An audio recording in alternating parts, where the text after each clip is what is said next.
Okay, so we'll go ahead and talk about some things that we did, not last week, but the week before. And then, like I said, we'll finish up Unit 12. Okay? But just some things that are upcoming. So, first of all, your Quiz 2 grades are posted on Blackboard. So check those out. Everyone did a good job, so congratulations on completing that. And then your final exam date. So I'm going to do 2 separate days. So the first day of exams is going to be Thursday, December 2nd during class time. Okay, and we'll have individual time slots for that. You and your partner are going to have to go on the same day,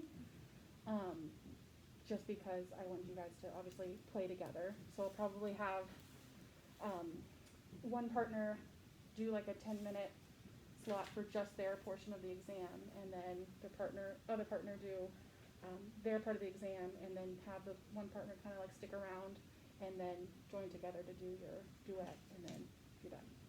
Okay, so altogether it should take like 25 minutes-ish.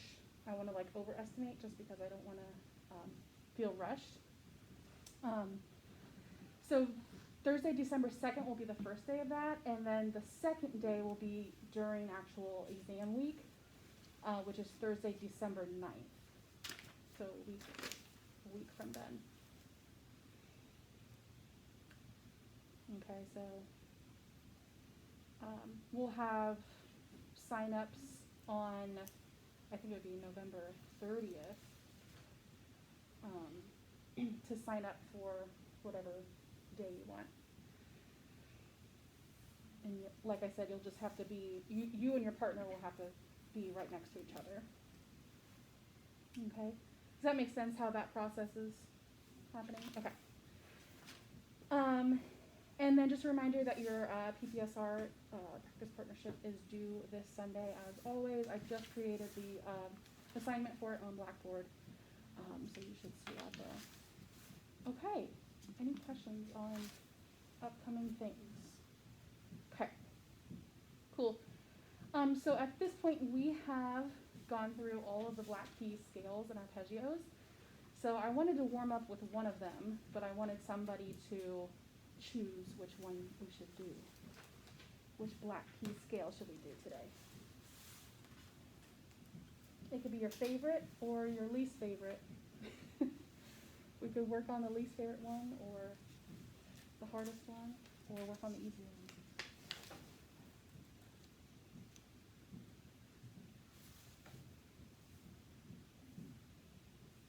Yeah, Dana. A flat. A flat? Cool. Is that your favorite or least favorite? I don't know. It's just neutral. Yeah. I do have a favorite. Mine is D flat. I don't know why, I just really like it, but okay, let's do A flat major. In A flat, if you would like to look at your alphabet book, A flat is on page 136. And just a reminder, for your final exam, you will need to memorize these scales, so you won't actually be able to use your alphabet book, but just for the purpose of practicing and getting the fingerings down, we can use our book for now. Okay. So A flat, we've got B flat, E flat, A flat, and D flat. Okay, and we should start the scale with finger 3 in both hands. Okay, so let's just run through, practice it a few times, slowly both hands.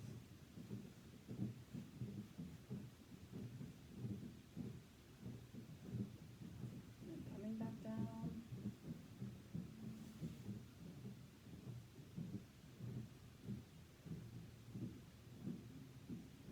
Okay, so figure out your pivot points. In the left hand, it's going to be on the C, where you cross your 4 over. And then on the G, where you cross your 3 over.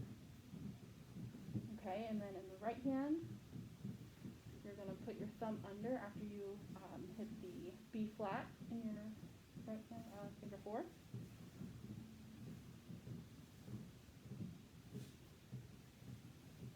Okay, Okay, and then again when you hit the E flat. You're going to pivot underneath. Okay, play around with that. Join hands together slowly, and then we'll play it together.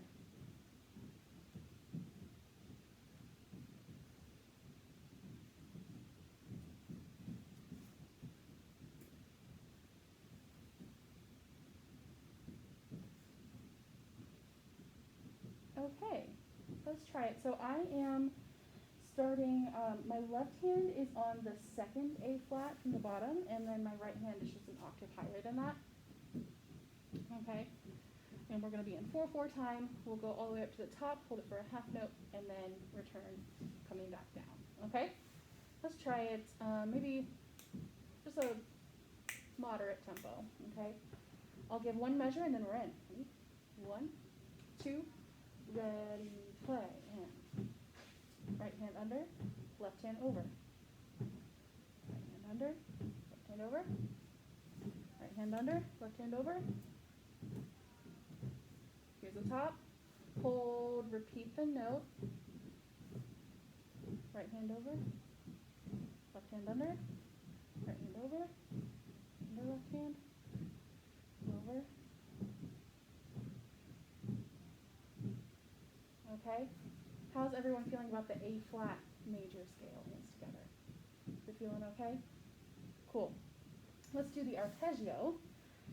So in the right hand, actually in both hands we're going to be using finger 1, 2, and 4. Okay, and remember for the right hand, I said it's okay to use finger 2 at the beginning and the end. So you can feel free to use finger 4 if you'd like, but I am allowing you to use finger 2 at the beginning and end if you'd like. Okay, so I would run through hands separately. A flat, C, E flat, 3/4 times. No pinky or finger 3 is involved. Okay, and in the left hand, we don't need to change any fingerings, right? So 2, 1, 4, 2, 1, 4, 2. And same thing, but backwards coming down. Okay, and then we'll put hands together.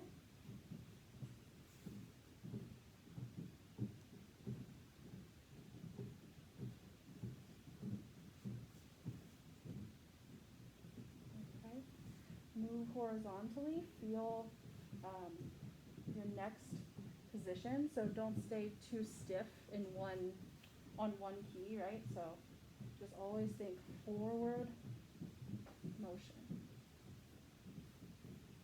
Okay, play around with that, and then we'll try together.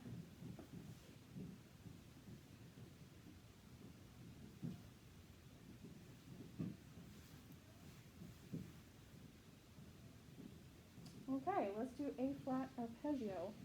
I'm going to start on both finger 2s in the same octave that we started the scale. Okay, I'll give 2 measures of 3/4 time, and then we're in. Ready? 1, 2, 3. Ready, play, and 2. A flat. Hold and repeat, and 1. Okay. Cool. How is everyone feeling about the arpeggio? Good. Okay. Any other scales that you are really wanting to go through? Are you feeling okay about the black key ones? At least you only have 5 instead of 7, right? For the white keys. Good. So remember that will be part of your final exam. Okay. Let's review some things that we did a couple of weeks ago in class. So let's turn to page 154.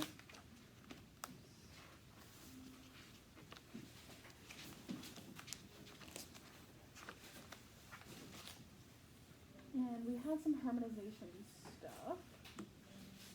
And I'd like to go through the exercise that is at the bottom of page 154. And for this, we are harmonizing the melody using the Roman numeral 1 chord, the minor tonic, the dominant 7 and then the major 3. Okay? So let's make sure, first of all, that we have harmonized correctly. So what key are we in for this one? There's no sharps and flats.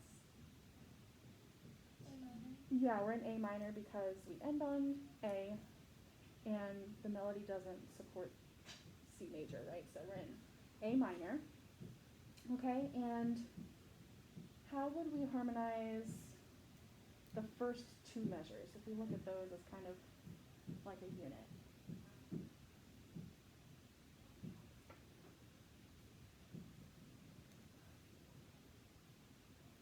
It sounds like, well, most of the time we're going to open the song with the tonic, right? So let's harmonize that with the Roman numeral 1. So we'll do the first 2 measures is Roman numeral 1. And it's a lowercase letter there. Okay, what about in measure 3? We've got G sharp and E. That makes a major triad, right? So what chord does that belong to? 5/7. The 5/7. And why don't we do the 6/5 inversion? So let's write down 5, 6, 5. So far, okay, we've got our pattern is bass note and then the top 2 notes. So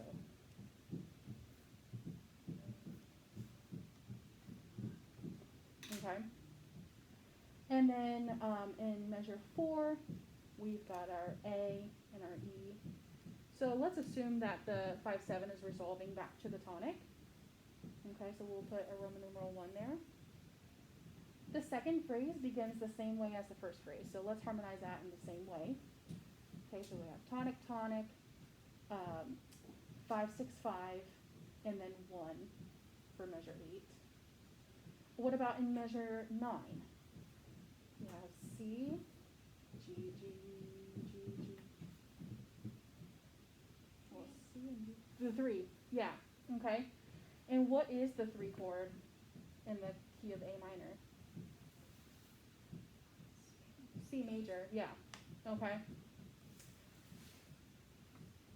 So why don't we do an inversion for that as well? So, let's see. We've got, so we're in A minor root position. If we need to play C major, we could just play the 6/4 inversion and lower our pinky down on the G, and then just play C and E on the top. So you could go like for measure 8, and then, so let's do 3, 6, 4 is how you'd write that. And then measure 12, we're back in tonic, right? Okay, so let's harmonize that with Roman numeral 1. And then we've got G sharp and E in the second to last measure. So let's harmonize that with the 5, 6, 5. And then obviously let's end on our tonic.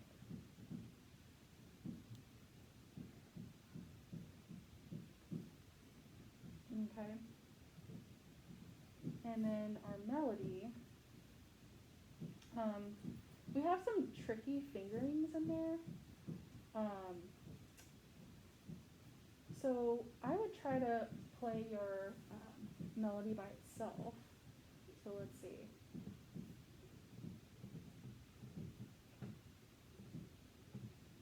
And then the same phrase.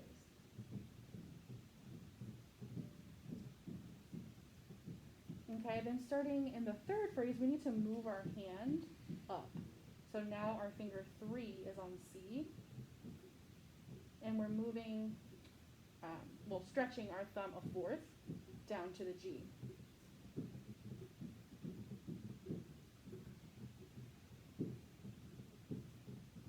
Okay, and maybe the last 3 measures is like the most awkward spot. So we have 5, 3, 2, 1, and then cross your 3 over. 3, 1, 2, 3, 4. Okay, so you're crossing your 3 over to hit the G sharp. Okay, I'd like a couple of us to try this one. So, anyone want to try and tackle the accompaniment? You're just playing bass note and then top 2 tones. Okay, thanks, Kylie. And would you like a partner, or would you like to try the melody with me? Okay. You want to do solo, or? I guess I can try. Yeah, let's try. Okay. Okay, I think we can hear you. Can everyone hear her? Okay, awesome. All right, Kylie, let's do it whenever you're ready.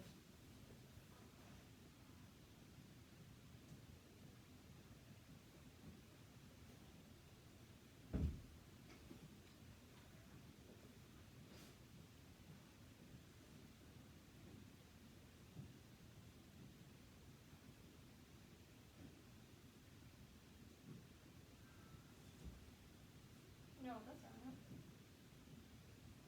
Mm-hmm.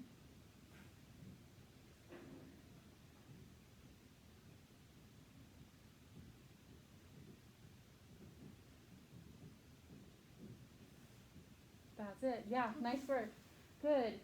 So, if you notice from the second phrase to the third phrase, you've got that rest there. So they've conveniently given you a whole beat to prepare your right hand. So I would definitely utilize that time and get your right hand ready in that position. But yeah, that was a nice job. Thank you. Okay. Any questions on how we came up with those chords, or how we play the melody? Okay, awesome. So let's get into Unit 12. Let's turn to page 162.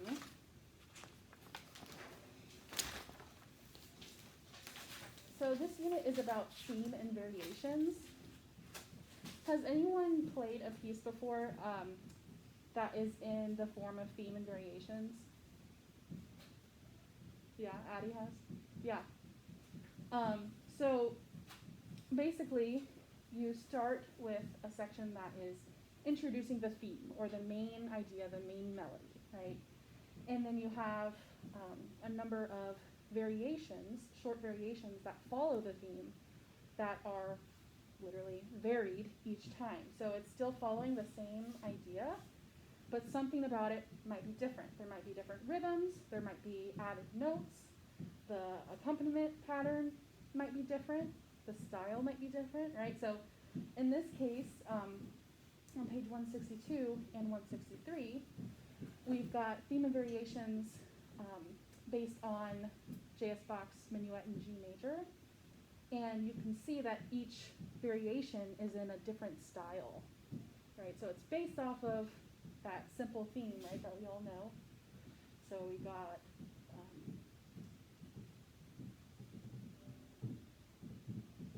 we know that. That's our main theme, right? But then when you get into variation 1, this time it's in the classical style.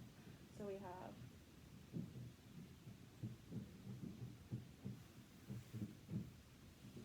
so it's the same idea, right? But it's just embellished differently. It's in the style of classical music.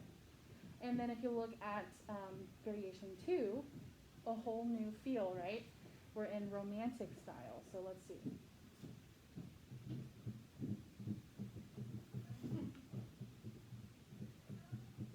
It sounds like Tchaikovsky, Swan Lake, right?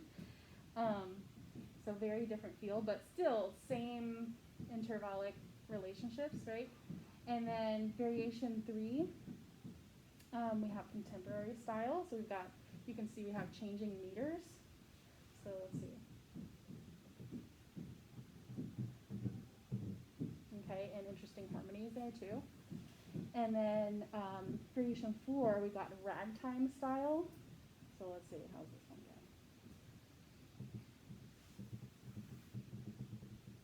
go? Okay, so like jazzy, right? So yeah, you can see how the theme, the main melody, is just kind of altered a little bit. Okay.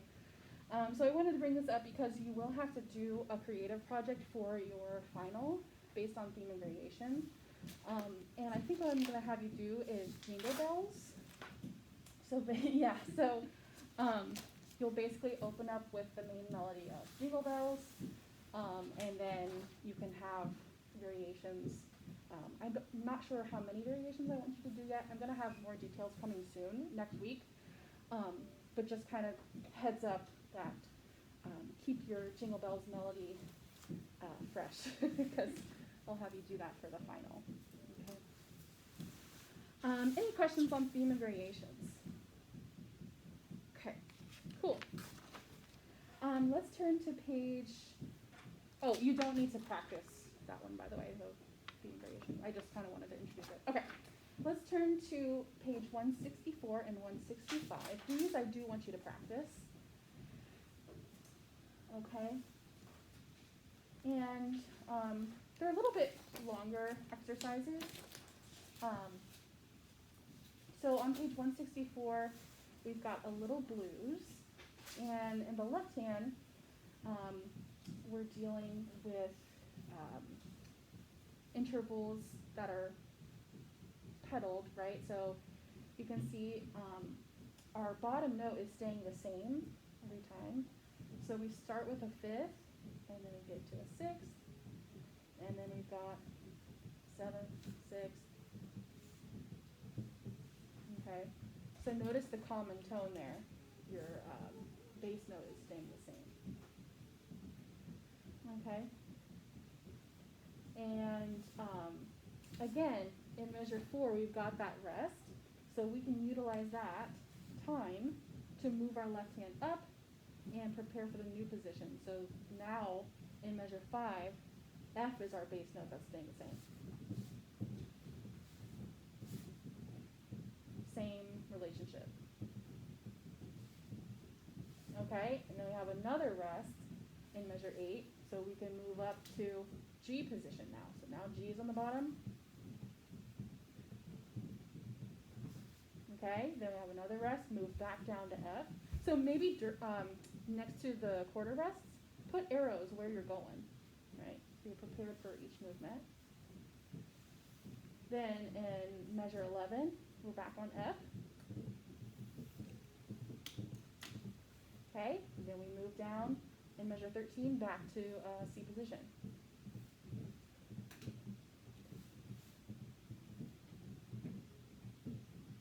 Oops, my bad. Oh no, it is right, because there is no default there.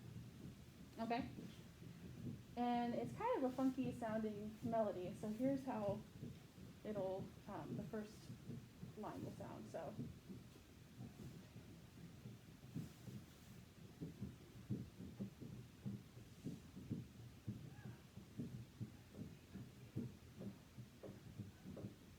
Okay, and then it's basically that same thing, but in the different keys, right? So, oops.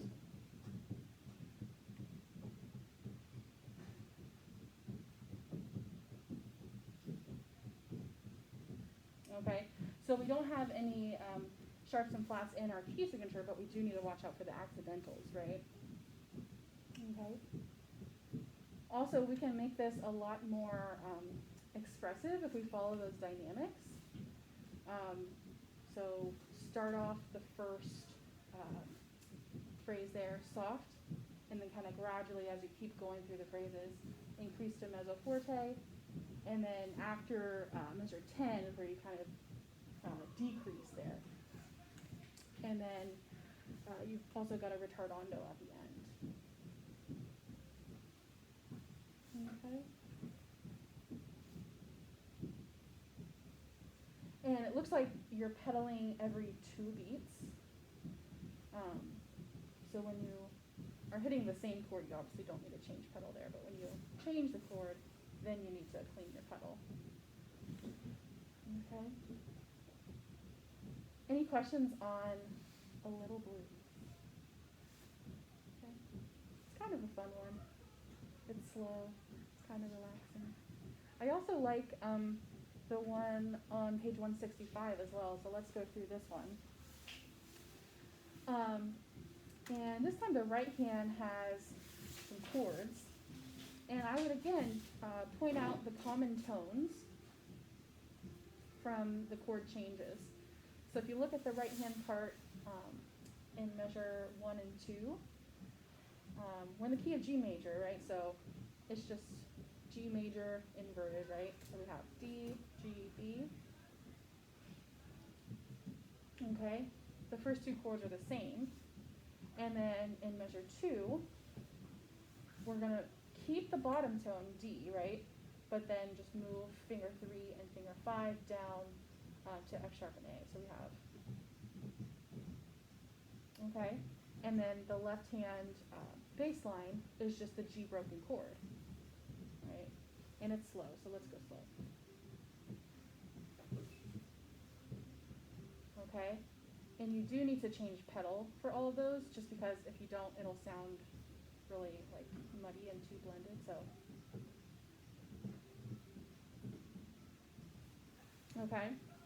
And then in measure 3 and 4, we need to change positions, right? So now we're on E, A, C. What chord is that? Is it major or minor? It's A minor, yeah. We just shifted everything up a step. It's the same rhythm and everything. And then we need to go shift your 3 and 5. Actually, I just realized it's written there with 1, 2, and 4, so you really don't need to move your 5 and 3. It's up to you, though. So you could do, and then just stay 1, 2, 4, if that's comfortable. Okay, then starting in measure 5, we're in C position, right? We're just doing C major. Okay, then measure 6, we have G major. Okay, and then the left hand's going to cross the finger 2 over the thumb to get to that G sharp.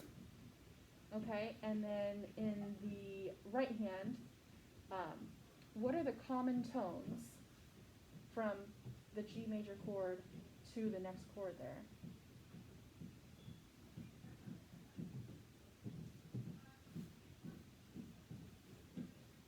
The top 2 tones are staying the same, right?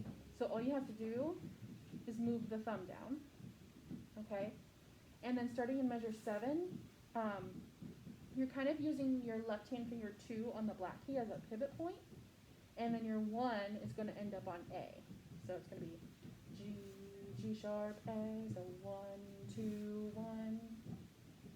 Okay, so all together that would sound like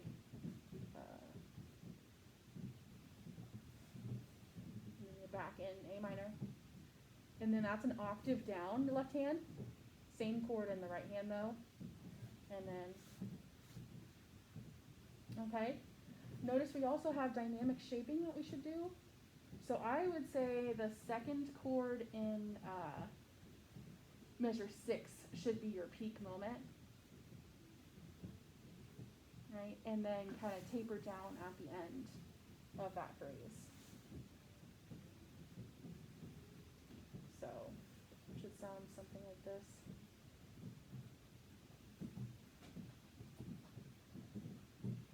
Oops, let me try that one more time.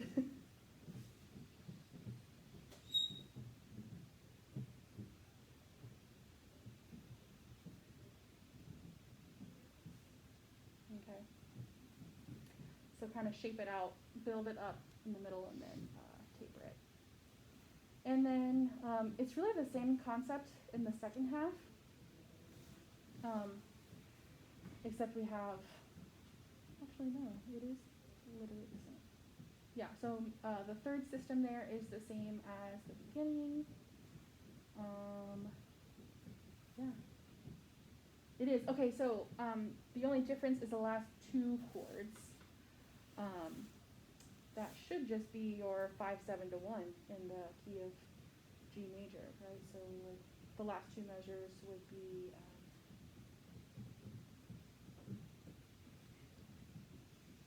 okay? And again, just shape those out.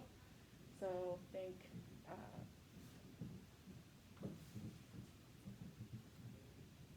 light at the end, okay?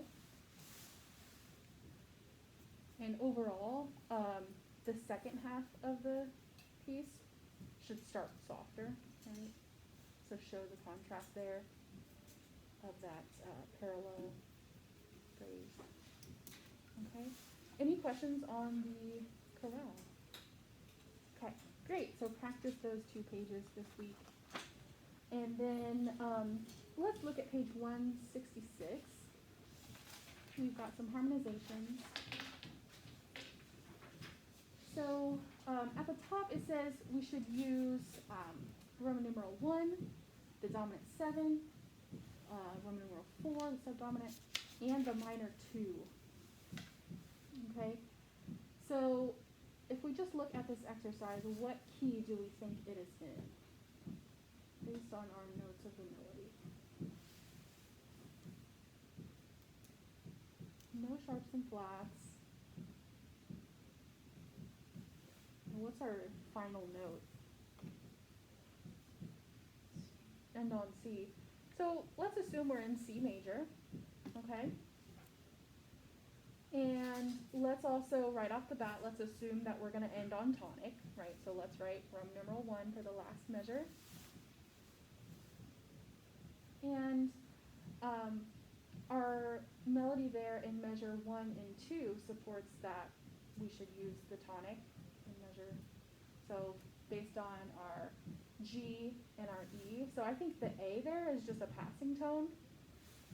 Okay, so the E and the G, since you have scale degree 3 and 5 there, let's harmonize that with the tonic. And then your accompaniment pattern is just a broken chord. So 6, 8 time.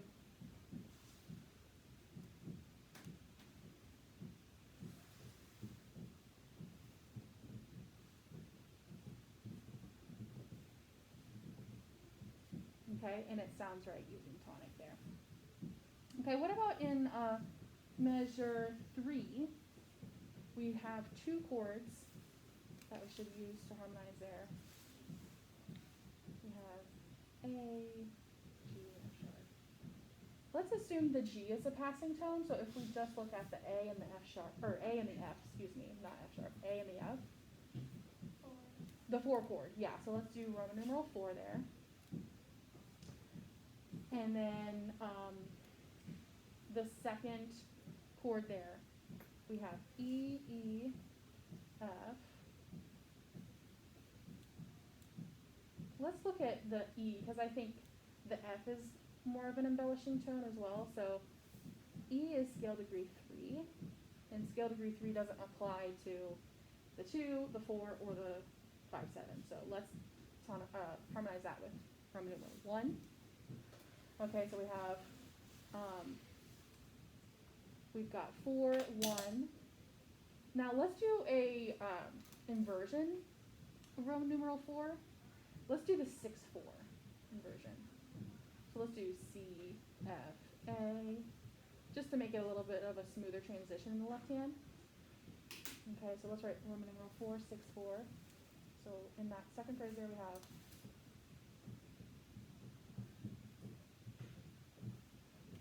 okay, and then at the end of that phrase, we've got a D.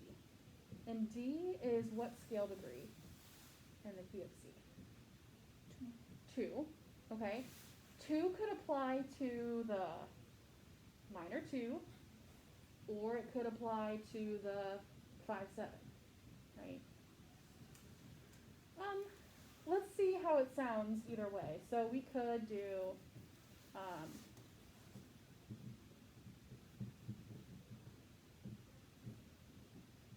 it just sounds very weak, right?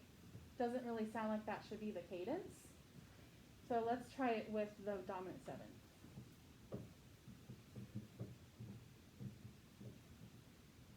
I think it should be a half cadence there, right? So let's do dominant 7 for measure 4. Okay, and then in measure 5 we have all the notes of the C major chord, right? So let's harmonize that with Roman numeral 1. And then measure 6, we've got D and A. Okay, and D would apply to, actually, both D and A applies to the Roman numeral 2. So let's harmonize that with minor 2. Okay, so it would be, and let's just keep it in root position. It's only one step you're moving, so.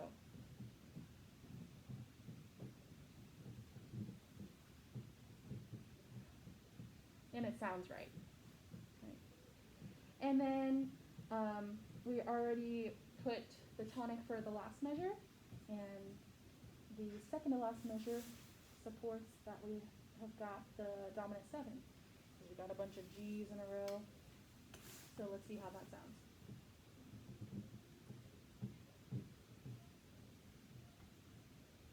Sounds pretty pleasant, right? Okay, any questions on how we harmonized that? Okay, so practice that this week and make sure that you do the correct inversions where necessary. I'm not sure if I mentioned, but your 5/7 can be in the 6/5 inversion, right? Okay, so figure out, every time you harmonize, figure out what inversion is most practical, okay? Let's look at the one below that on the same page. This time we're going to use a secondary dominant. So we're going to use the tonic, the dominant 7, the subdominant, and then you're going to use the 5/7 of 4. So let's figure out what that chord would be. We're in the key of what? D major. Okay, so what is our 5/7 of 4?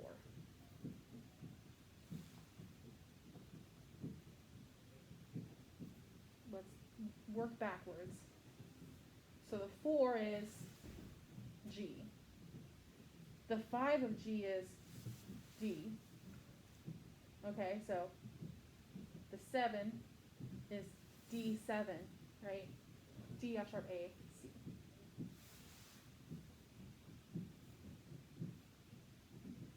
So we would need to see a C natural to know for sure if it's going to be the D7. Do we see any C naturals in this song, though?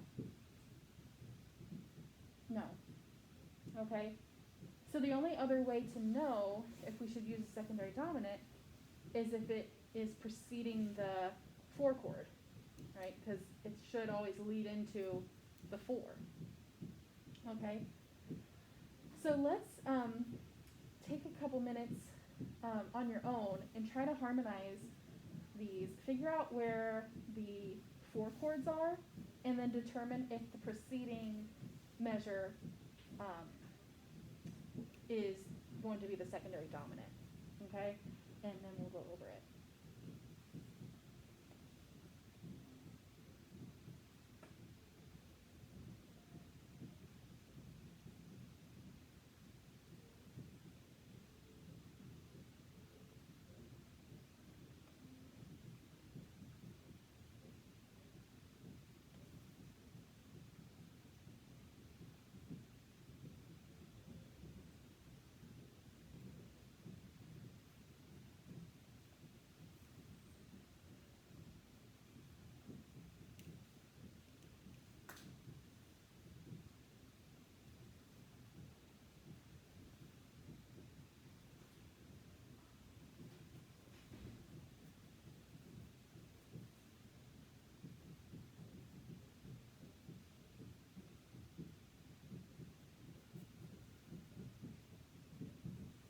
So in what measures did you harmonize with the subdominant chord?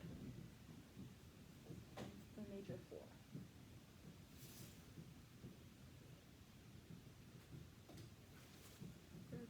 The third measure, yeah. And does the second measure, would it make sense to put the secondary dominant there? Yeah, because we have just a D major broken chord. We don't have the C major there, but we can play it in the left hand, right? So yeah, that's one spot where that secondary dominant would work. Any other spots? Measure 11. Yeah, measure 11. We've got our subdominant there. So the preceding measure, we can have the secondary dominant. Okay, and your accompaniment pattern there is like a waltz style. Okay, so you're just going to play the bass note and then the top two tones together on beats 2 and 3.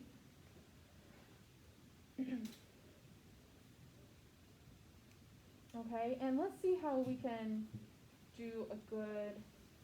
Actually, I think for the secondary dominant, you don't need to do an inversion, but you can omit the A. So let's do D, F sharp, and C. So it might feel like a big stretch from the finger 3 to finger 1. But just see how it feels. So D, F sharp, and C. So you'd basically be going from... Okay, so you can keep your 5 and 3 where it is, but just move your thumb up.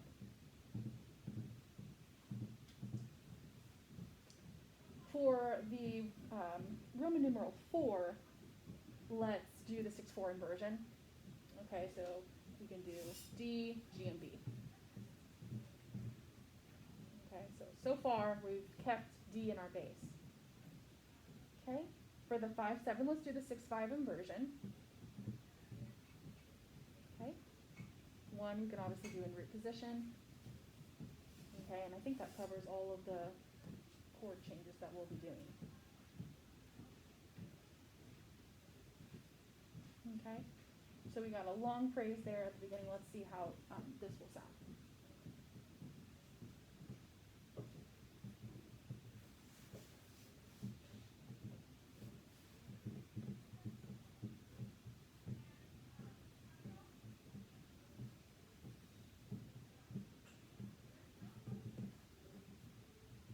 Okay, so you can see I've harmonized with 5/7 starting in measure 5. Okay. There might be some room to vary things a little bit in measure 5. You could potentially put the tonic there. Let's see how that would sound. So we just had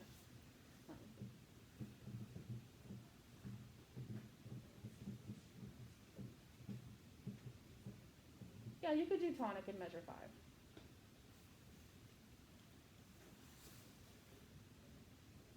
And then I would do the same thing with measure 13. You could do tonic or dominant there. So let's see. If I start in measure 11, oops.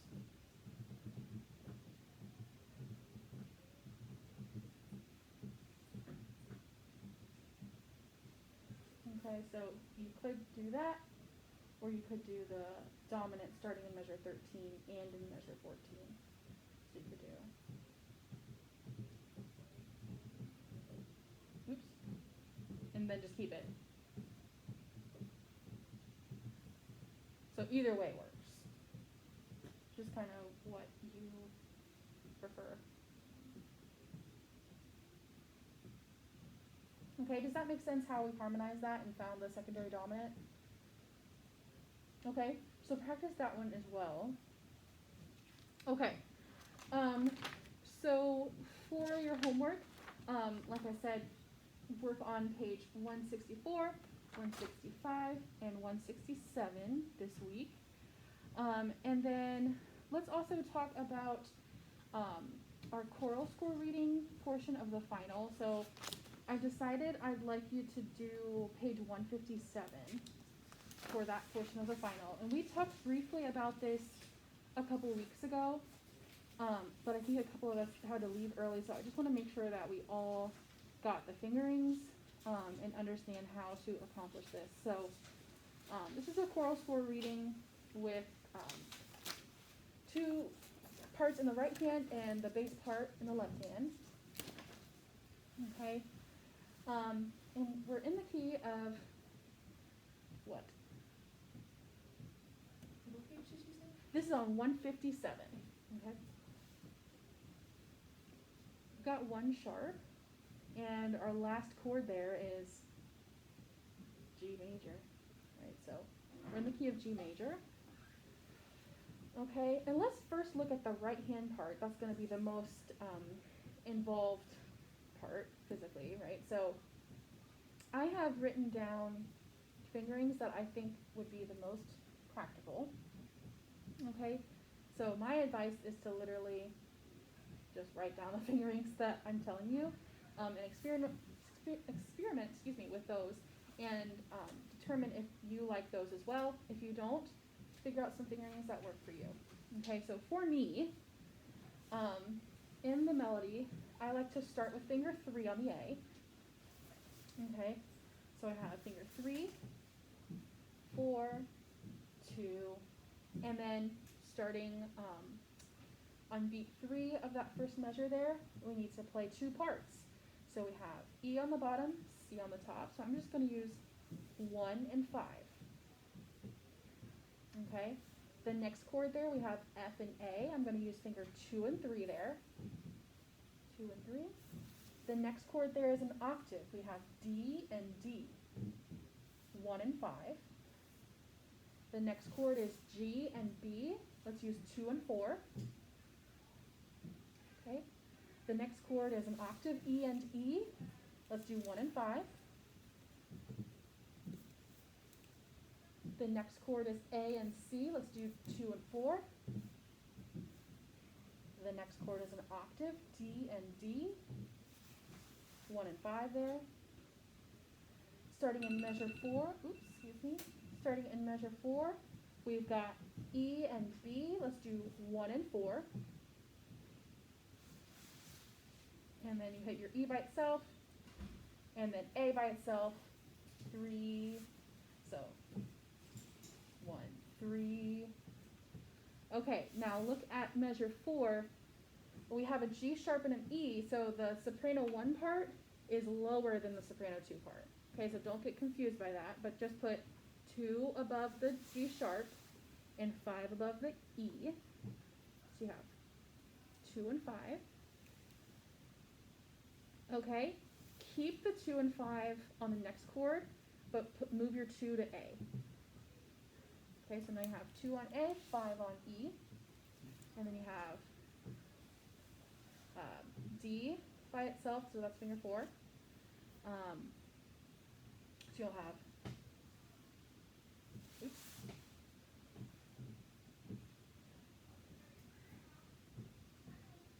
so there, I fixed the rhythm. Okay, so let's do 2 and 5. 2, so the last chord in measure 5 will be 2 on B, 4 on D. Again, you'll have the soprano 1 will be lower than the soprano 2. So put 2 above the B, 4 above the D. Okay, the next chord there is just 3 on the C in the soprano 1 part and 5 on the E, soprano 2. Okay. And then let's play in the soprano 1 part, A by itself, that you can use finger 1. And then you're going to have to move your hand, put finger 1 on the F sharp and 5 on the D. Okay, the next chord in measure 7, you have 2 on G, 4 on B. Okay, then you have 4 on B, 1 on E. Then you've got 3 on A, 5 on C. Then 2 on 2 on F sharp, 3 on A.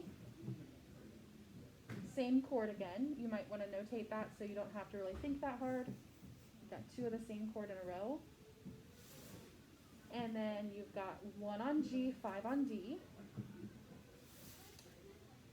4 on A, 3 on G.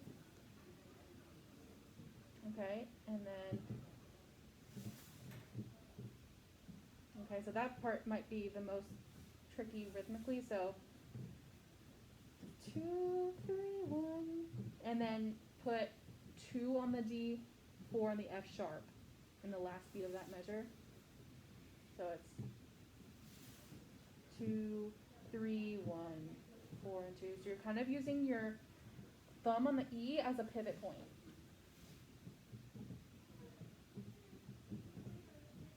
And then you end with 2 and 5. 2 on the D, 5 on the G.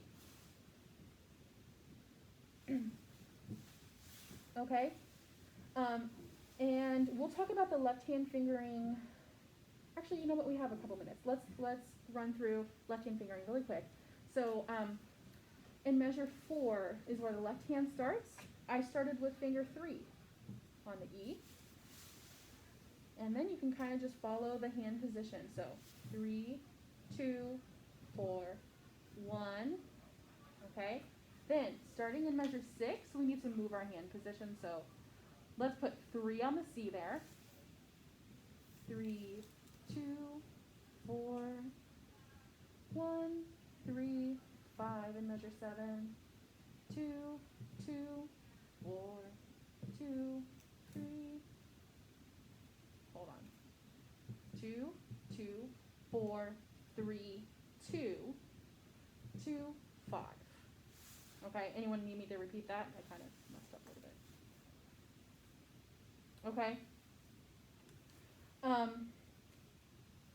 I would try tackling the right hand part first, and then kind of gradually adding in the left hand. Okay, and unfortunately, we don't have time to really practice this one today, but I do plan to keep talking about this in the next few classes so that we feel prepared for this. Okay, and definitely practice it with your partner as well, and see if they have any advice on it as well.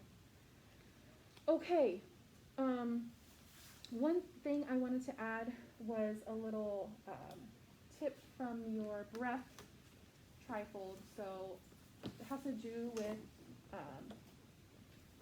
pedaling.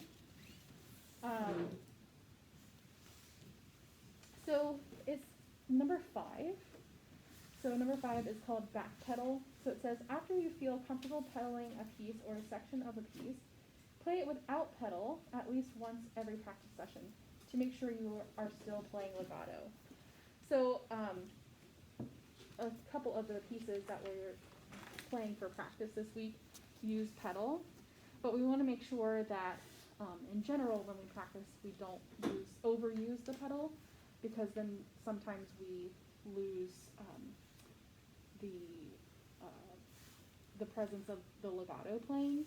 So we want to make sure that sometimes we take the pedal out so that we can make sure that we're still physically playing legato style. Okay, so implement that this week. Any questions on anything at all? Okay, great guys. Thank you. I will see you a week from today.